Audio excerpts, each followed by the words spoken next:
Hello guys, কেমন আছো তোমরা? বোন আর ভাই বায়না ধরে রয়েছে যে ওরা কেএফসি স্টাইলের চিকেন পপকর্ন খাবে, তাই বাজার থেকে চিকেন কিনে এনে ভালো করে পরিষ্কার করে ছোট ছোট পিস করে কেটে নিয়েছি। তারপরে এতে আদার পেস্ট, স্বাদ মতো লবণ এবং 2 চামচ ভিনিগার, 2 চামচ সয়া সস এবং 2 চামচ লঙ্কার গুঁড়ো অ্যাড করেছি। তারপরে ভালো করে এগুলোকে ম্যারিনেট করে নেব। ম্যারিনেট করার পর 1 ঘন্টা রেস্টে রাখবো। যত বেশি রেস্টে রাখবে তত বেশি চিকেনগুলো নরম হবে। রেস্টে রাখার পর তারপরে এতে চিলি সস অ্যাড করেছি, 3টে ডিম অ্যাড করেছি।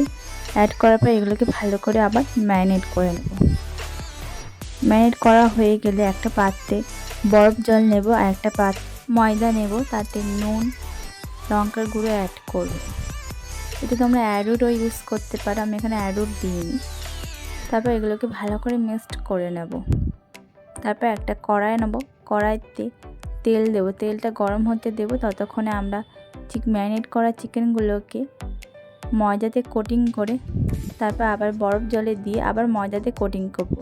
এভাবে দুবার কোটিং করার পর ময়দাকে ভালো করে ঝেড়ে নেব, যাতে ময়দাগুলো লেগে না থাকে। এভাবে পরপর করতে থাকবো। যত বেশি লেয়ার করবে তত বেশি ক্রিসপিনেস আসবে। এরকমভাবে কোটিং করার পর তেল গরম হয়ে গেলে সব একের পর এক ছেড়ে দেব এবং এরকমভাবে গোল্ডেন কালার এসে গেলে এগুলোকে নামিয়ে নেব। খুব সুন্দর খেতে হয়েছিল এবং খুব ক্রিস্পিও হয়েছিল। তোমরা তাড়াতাড়ি বাড়িতে বানিয়ে ফেলো এবং কেমন হয়েছে কমেন্ট করে অবশ্যই জানাবে।